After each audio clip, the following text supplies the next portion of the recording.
Hey everybody, I'm here with Eric Zala, who is one of the trio featured in Raiders, the greatest fan film ever made, their shot for shot production of Indiana Jones Raiders of the Lost Ark, which was featured in the documentary that came out. Help me out here, Eric, 6 years ago? Yeah, 2014 it was. So about 7 years ago. And I discovered it in a documentary festival here and I loved it and I raved about it. And so it's just a pleasure to talk to Eric here, who plays Belloc in the film, but most importantly was the director of the film. And the point of that documentary was chronicling him and Jason Lamb and Chris Strompoulos' journey from about 11 to 18 as they spent their summers really faithfully trying to remake that film with the means that they had. And it was a story about their friendships and what that project meant to them and what the film meant to them. And if you haven't seen the film, it's available on Canopy for free, which is accessed through public libraries. But also, it was on Netflix not too long ago, and it was featured in the New York Times as one of those must-see documentaries on Netflix. So if you can track it down, I really, really, really recommend it. It's one of my favorite documentaries ever made, because it's a great film, but also it really speaks to the fascination people of a certain generation have with Raiders of the Lost Ark, and I definitely share in that. So, first of all, Eric, welcome. Where are you speaking to us from? Thanks for having me. I'm out here in Ocean Springs, Mississippi. Actually, the original hometown that we shot our Raiders film back in the day. Cool. And how far away are you from your childhood home? I am within a short walk. I was lucky enough to grow up in a big rambling house that had a big basement, which became our soundstage, near the beach, near the Mississippi Gulf Coast, and it's it's amazing. I bicycle actually past that same house every weekend, and so ghosts everywhere. Right. So before we get to the ghosts, do you want to tell us a little bit about what happened after the film? Because what happens at the end of the documentary is you complete that key scene where Indy's fighting the really bulky Nazi guy beside the propeller plane that's going to lift the Ark away and it blows Yeah. up and everything. And then you and Chris form, I think it's Rolling Boulder Films. And then we kind of see very kind of quickly through like a title card that you left your job to do that and what happened. Wow. So we, in addition to leaving my job at the video game company, and it was a job that I'd sacrificed a lot for, being away from my family for a year and a half, um, till we got the opportunity to do the airplane scene, covered, of course, by the documentary. And yeah, those 11 days in the mud pit kind of changed my life. It was a changing experience, and a lot of things factored into my decision to leave. So yes, I resigned my position. Uh, they wanted me to stay. We worked something out for me to stay a couple more months, but the timing worked out for my wife and I to actually sell our home that you see in the documentary. Um, my wife had an idea that big supporter, as you can tell from the doc, of us to sell our home and support the documentary. Uh, its theatrical release. We did a 65 city road tour, um, doing a double feature of the documentary and the fan film, Hmm. and doing Q&As afterwards. And so in that time, Chris also joined us for part of the tour as well.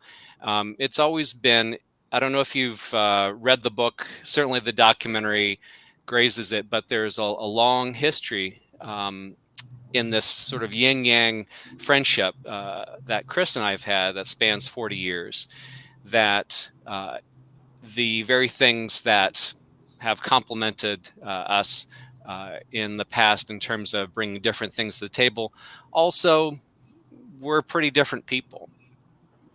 And some time on the road together, and afterwards, we resolved that though it was actually the second time that I'd quit a job to support Rolling Boulder Films and pursue the adult dream, which was to make movies together. The childhood dream was simply to finish Raiders, but of course we got bit by the film bug.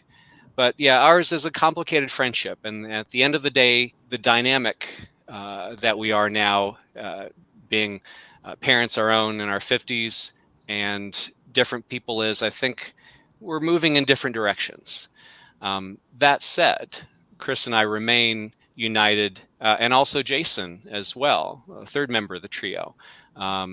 We've, in terms of, it's kind of like your parents of a child that you want to do well in the world. And what I mean by that is that child for us is Raiders. And so, point being, we continue to collaborate, albeit not in making original movies together as was once our plan, but rather to be united in having our story told well. The context of that is that there's interest afoot in there being a narrative version of our Raider story. And so Chris and Jason and I are united in supporting that and having that be the best that it can be.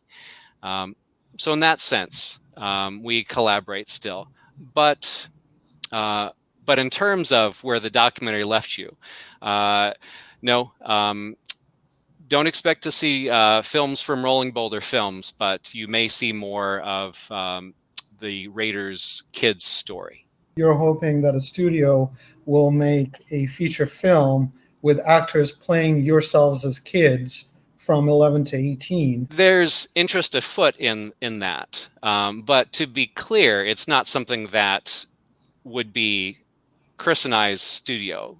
Chris and I are no longer business partners, but we're business associates. Got it.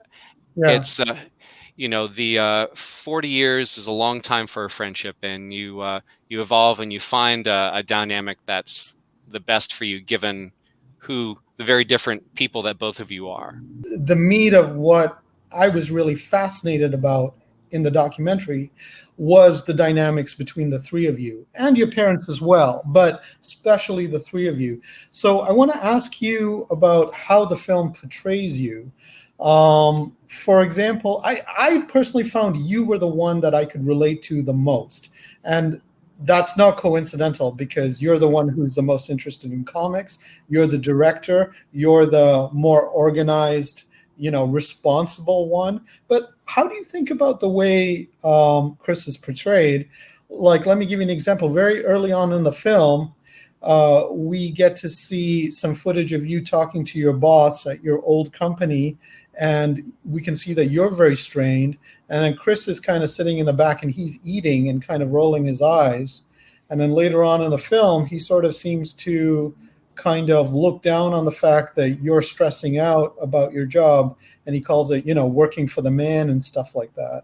So what do you think about those portrayals? And I think even the way they portray you is maybe as a bit stiff, uptight, geeky. So that kind of contrast, was that created through editing, or is that real? It's a great question, because of course, though documentaries aspire to be precise, I mean, and the guys who did it, Jeremy Koom and Tim Skousen, co-directors, they did a great job to tell our sprawling story.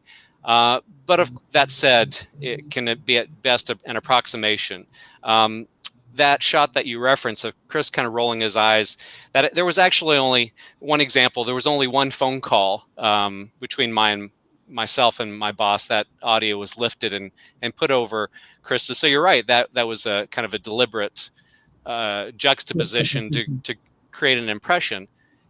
Although in this case, it's accurate. Chris does have a disdain for the corporate world, and I have ultimately, it's not what makes me happy.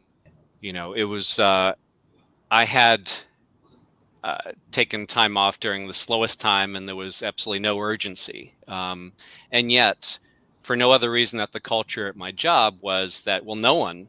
It's not personal. No one's really allowed to be alone away for very long for a week. It's kind of this culture of of of there's money, golden handcuffs is basically what I feel like I've been freed of.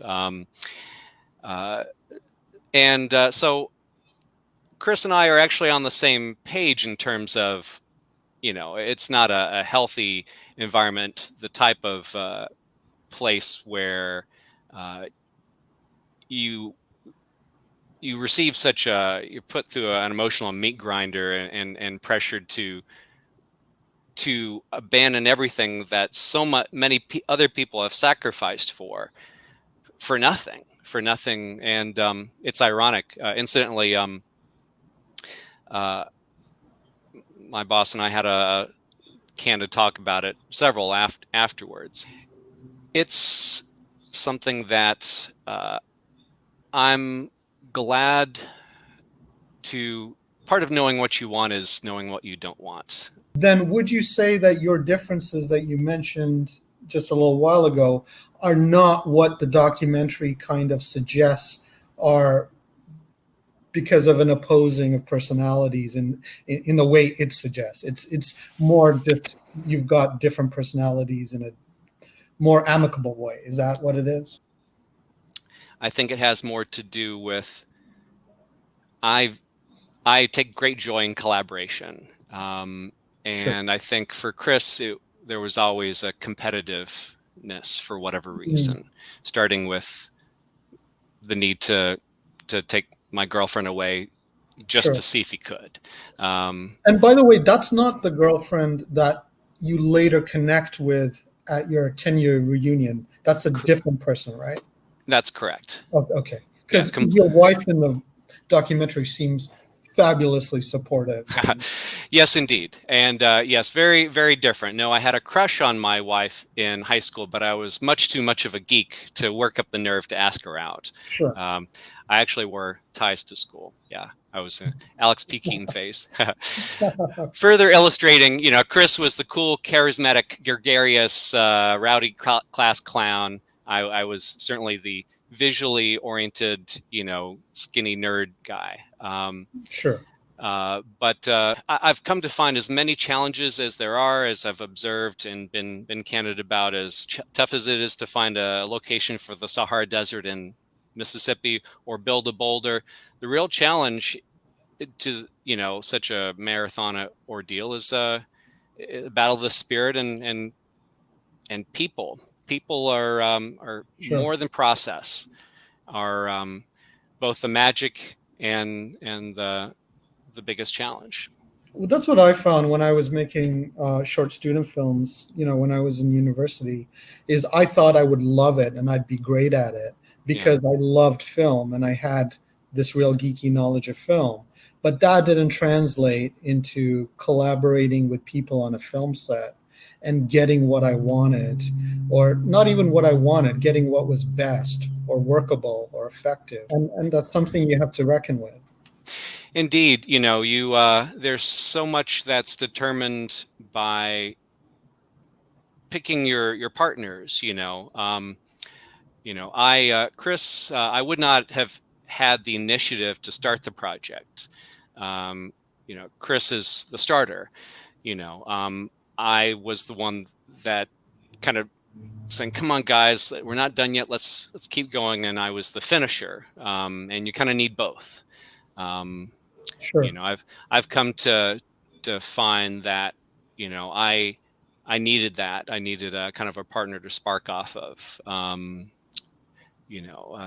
And so that was helpful there. And certainly glad that Chris chose Raiders Lost Ark. If it was Smokey and the Bandit, we wouldn't be sitting here. Sure, fair enough. But yeah, it's challenging, and with Jason too, who through the years, he had baggage of feeling left out. Chris had arranged for a TV appearance, and I didn't know Jason wasn't going to be on there, and Jason was very upset that he wasn't. Um, and so that, another example of kind of the human dynamic. We're all these emotional creatures, Sure. and kids, and figuring it out. Great way to test a friendship, and obviously the friendship prevailed, and we were able to cross the finish line. But no lie, it's tough sometimes. Yeah, as you Sure. sounds like you've experienced. Yeah. And I mean, you actually completed your project, which is amazing. And not just that, but it's quite the project. Thanks. Yeah, yeah. Jason, let's talk about Jason. What happened to Jason? He appears a little bit in the documentary, and he seems a little bit critical of what you're doing. He seems to suggest it's not worth the effort. And that might come out of the baggage, like you say. So, whatever happened to him? What did he do? We finished Raiders.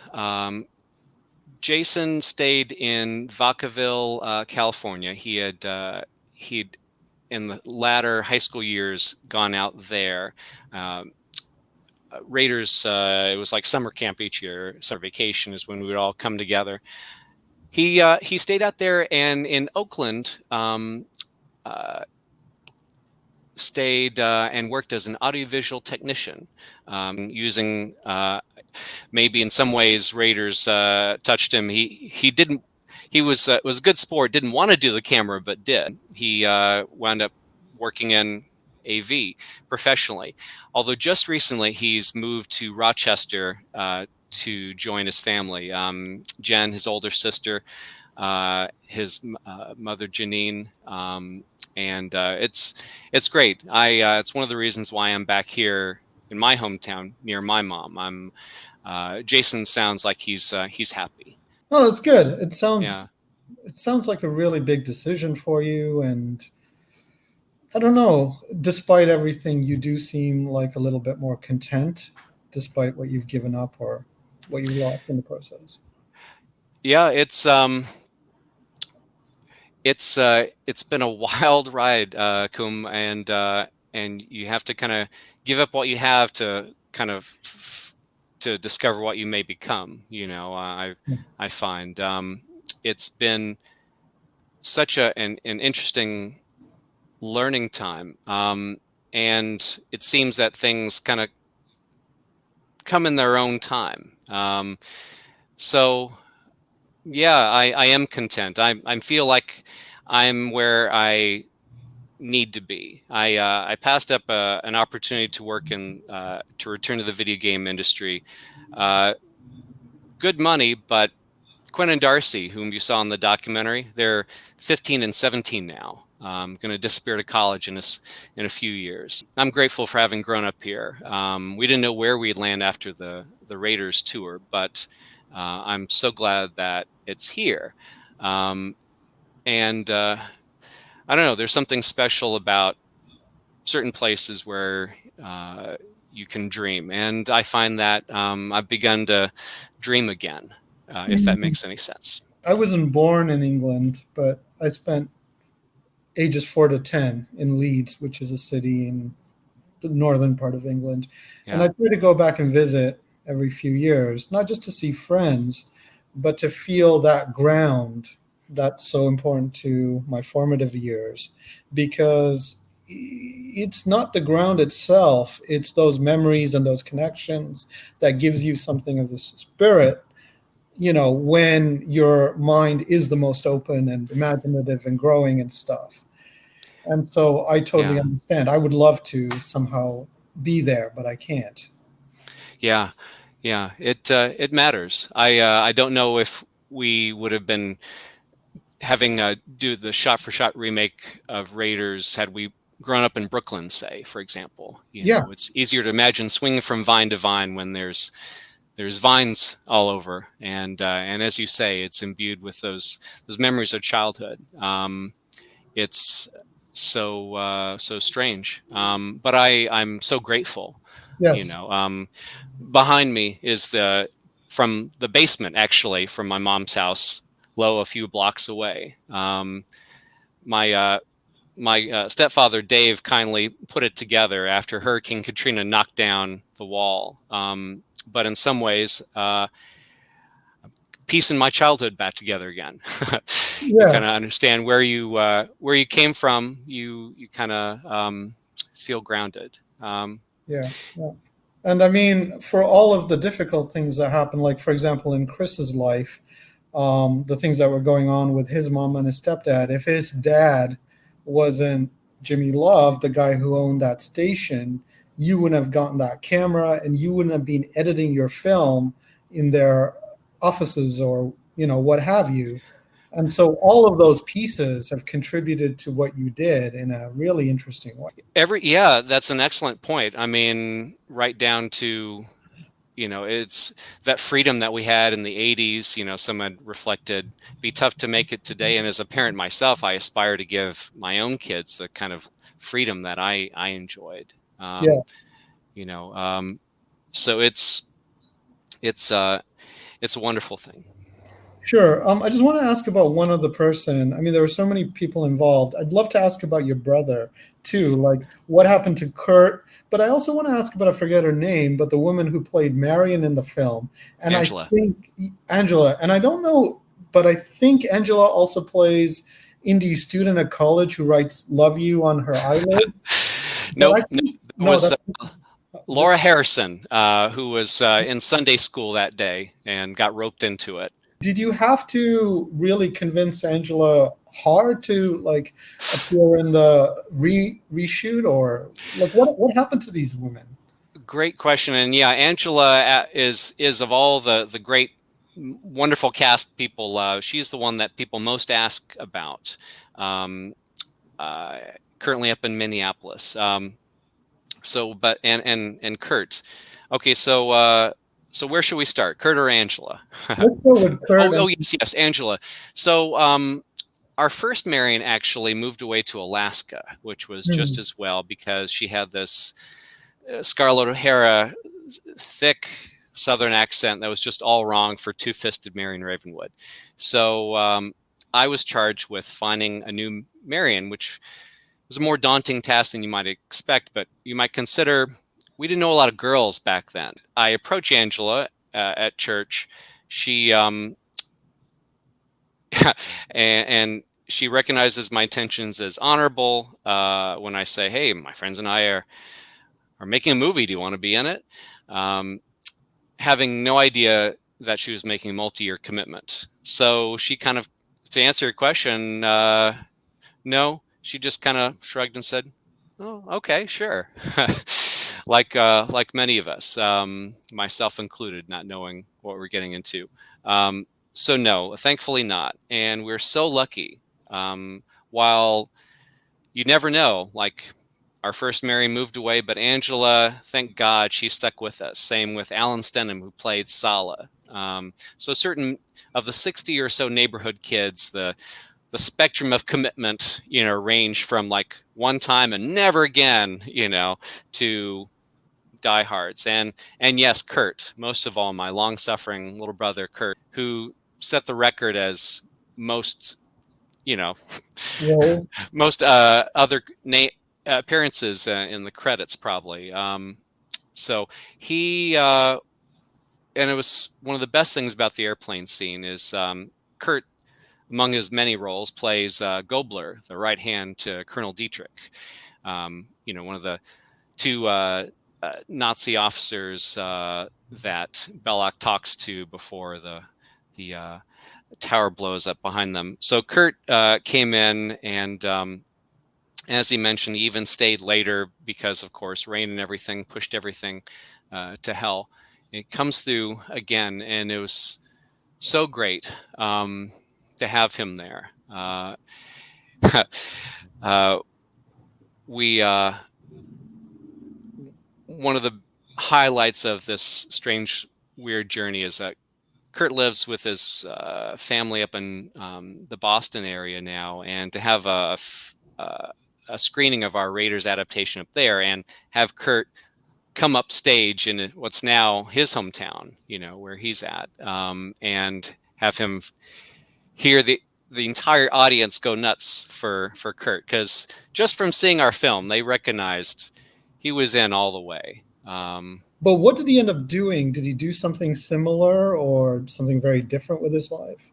Oh, after Raiders? Yeah. No, although Satipo, who the treacherous proving guide, majored in archaeology. We have had things like that after that. But no, Kurt was always a numbers guy. I got the arts, he got the science. He went on to MIT, graduated, and started an energy trading business, and does this work in statistical analysis. I can't even wrap my brain around it.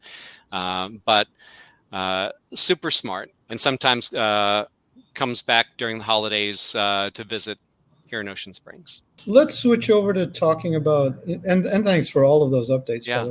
Let's switch over to talk about Indiana Jones and specifically Raiders. I ended up watching the movie again for the first time in many, many years, although I watched it so often when I was young that I felt like so much of it was burned in my brain, despite all of the other movies that have been burned into my brain over the years.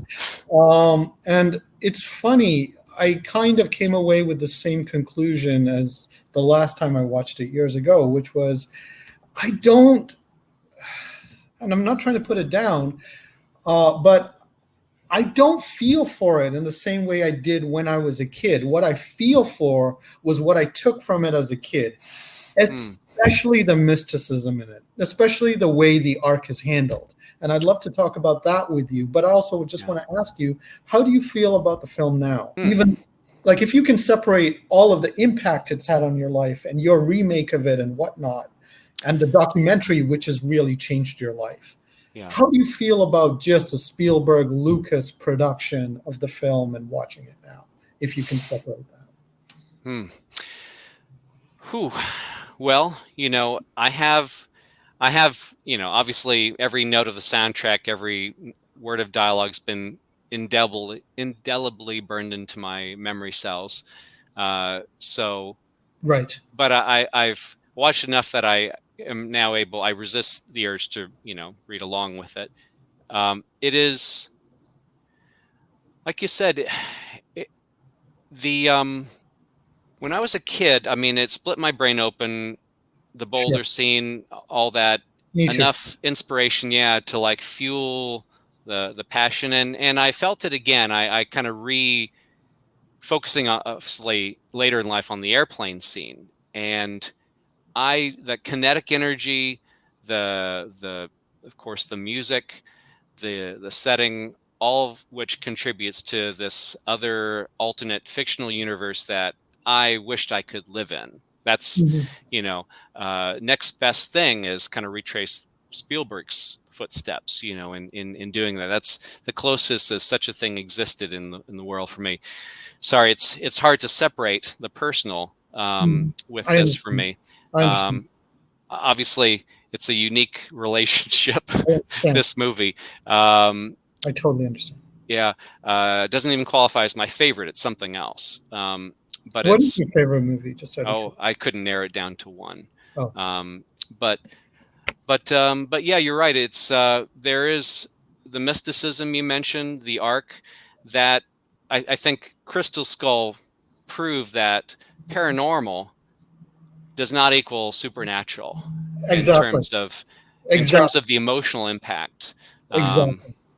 Yes, it's cool. And yes, it's intriguing. Crystal Skull, no question. Right. It's got its own strengths, and I think it's got a lot going for it that people give a hard time unfairly. But the underpinnings of what's at stake, and this is a universe where there's such wonder and magic and mystery. Yes. In a powerful way that really only the sacred, can really touch on. That magic, I guess, is, I think, an element that could lead to it. So all of which is to say that magic, watching it now, I can't help but watch different things like, wow, this incredible print of Raiders in the screen. I had no idea that Belloc's shirt in the air bar has stripes. I always thought it was a white shirt all this time. Mind blowing. Not So, that's that's obviously different, far different from the first time seeing it. But I am still moved by it. But it is yeah, it is and my own views on religion and everything, of course, as an adult, different yeah. from that 11-year-olds too. So yeah, it's got How, to be, but it just speaks to the magic of cinema on how that can, celluloid can spark that kind of emotional reaction with good story. we're both film fans. I'll give you some different directions as to how I react to it, and if any of them spark a reaction in you, or whatever, a reply from you, you tell me. Okay. Okay. First of all, I've always liked Indiana Jones more than Star Wars, although I had my Star Wars affection when I was young too. But I think the Indiana Jones films are better and they hold together better than the Star Wars films. I think the Indiana Jones character is more well developed than Han Solo. What's interesting is the bridging of Lucas and Harrison Ford between the two. But these two things like defined, a big part of American mainstream cinema. They definitely changed American cinema because I really loved the 70s. And so films like The Exorcist or The Shining, or like, they're much more interesting films to me that I can watch again and again and again as an adult and get different things out of. Whereas when I watch Raiders now, I still marvel at it. I still, much prefer it to Temple of Doom, for example. And it's not as cheesy as Holy Grail, but it's still really cheesy. And what I admire is how good a filmmaker Spielberg is at times. Like when you see that camera movement and how articulated the shots are, but then you see other things, such as when Harrison Ford is talking to Karen Allen in the bar in Nepal, and she punches him, and how exaggerated, like his, Right. and some of it is so great, like like you say, the dynamism, the intensity, his like texture, the texture of Harrison Ford's performance, Right. but other things are so over the top. But like another thing I find really interesting is the choice they made. I know it was Lawrence Kasdan's idea to make the Ark the goal, but like, Lucas and Spielberg are two Jewish guys, and they're picking a Jewish relic to make the mystical thing. And instead of being about, law and civilization and commandments and the remarkable, importance of those things, it's this thing of immense destructive power that the Israelites supposedly used to destroy their enemies. And that's why the Nazis want them. And then the ending where now the US government has it, once again, a very powerful organization in the history of humanity, and they just stick it, like, I don't know what to make. Like, I love the ending because it's so ambiguous, but at the same time, are the rest of those boxes like powerful weapons too? I wondered the same thing. What's going on there? So what do you think of all of that stuff? Oh man, wow. Well, where to start? Incidentally, they had a alternate ending where the Ark was burning out of its crate. Incidentally, Interesting. At the very end, you mean, in the warehouse? Yes, a button following the credits. So I've told. I've heard, it may be apocryphal. I've heard it. I've not seen it with my own eyes. But back to, I think your overarching thing, the amazing, seemingly perfection of this film. The others are great, but not like this. It's lightning in a bottle that on so many ways. Apparently, there wasn't much anticipation for the film when they screened the trailers. It kind of was a runaway success. I myself didn't really get it, and it's like, okay, there's a cowboy chasing after Noah's Ark. Why would I want to see that? Ironically, I wasn't that excited to see it. But I've got this dog-eared copy of The Making of Raiders Lost Ark, and of course, you know, seen the PBS documentary and all. So I'm steeped in the lore of how things were made. Like, for example, you mentioned the eyelids girl, that little bit where she flashes. That was an idea that second AD David Tomlin had, that he mentioned to Spielberg that morning, and they worked it in. Spielberg had the kind of cultivated such openness that it was the environment apparently that you could throw in such ideas and say, oh, you know, that's good. And I think that may be part of it. Part of it is the immense talent of Lucas, Spielberg, and of course John Williams, you know, in terms of the macro thing. And I have one more thing I really want to suggest, but I'll hold off because I'm throwing too many ideas. But one thing that frustrates me is how movies like Star Wars and the Indiana Jones movies kind of ended the spirit of the 70s. So that sense of collaboration and organic that you just talked about with the eyelids thing, which is one of my favorite moments. Yeah. Those get kind of moved away from what American cinema is about to get these very blockbuster, commercially packaged things that are way less interesting than Raiders. That's one thing. And the other thing I was asking you about is the whole mysticism around the Ark that features in the film and what you make of that. Because that's what I still find interesting. Because if you were to like get rid of the second one and you look at the first and the third, and in the first you have, you know, this old Judaic, very kind of Old Testament idea of God, and in the third you have the Christian, very New Testament idea. There's no reconciliation. And then you throw in the crystal skull in there. There's no, like, because I'm brown, I have huge issues with Temple of Doom, which I can't even really talk about. But so like I want that to be resolved. It's seemingly such a work of perfection, and like I said, it's a combination of art, but also I'm aware of its mistakes too. And like you said, the Ark, and the fact it took me. It's so well done. And I'm even am a biblical religious studies minor. Was my minor at NYU. Film production was the main, and it took me this long to really hear Brody's line where he says, "The Bible speaks of the Ark leveling mountains and laying waste to entire regions." No, it doesn't.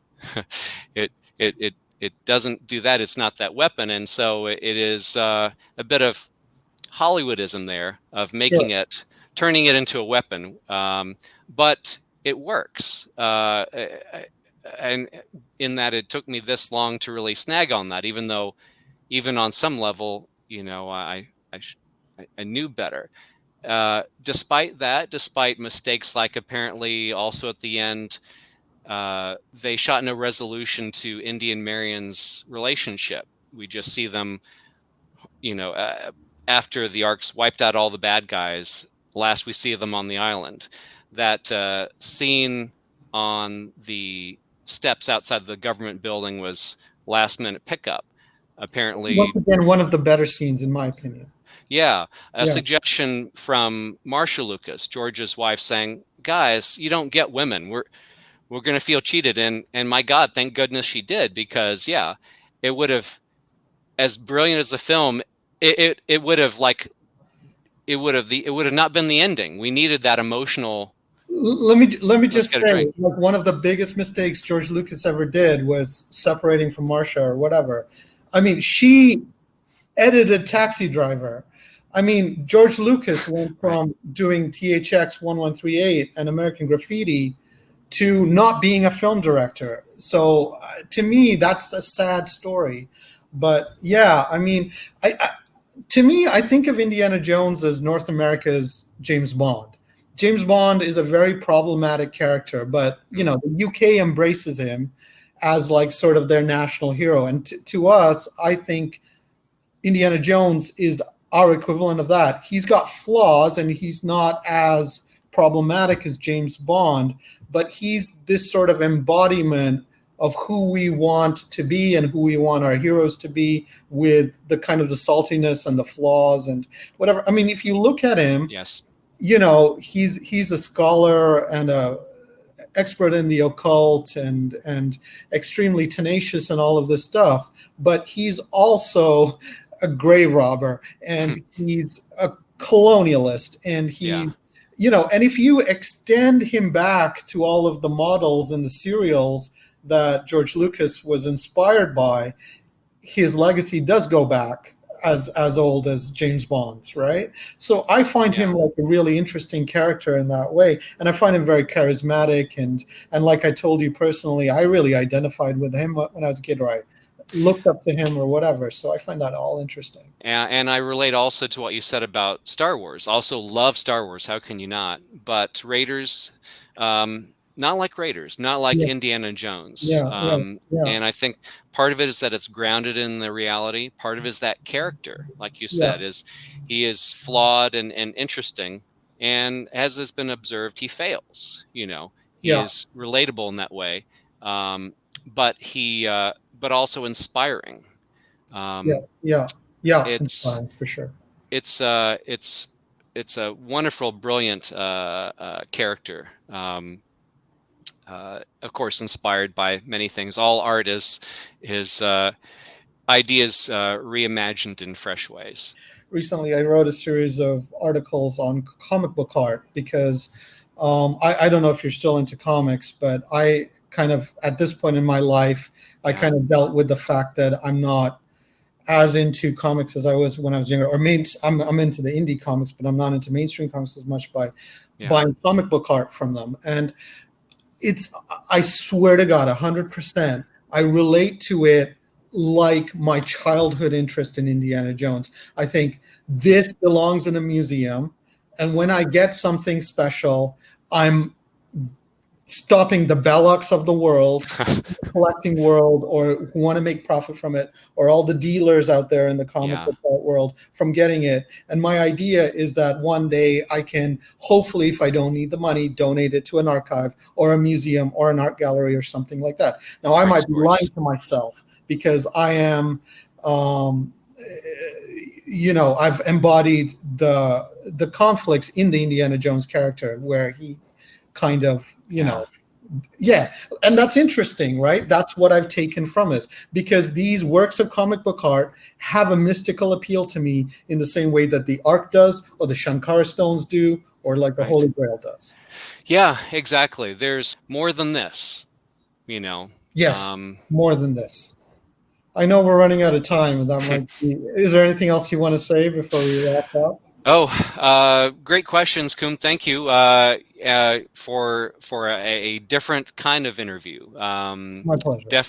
Definitely different than how'd you make the boulder. Yeah, yeah. It's really Cool. been.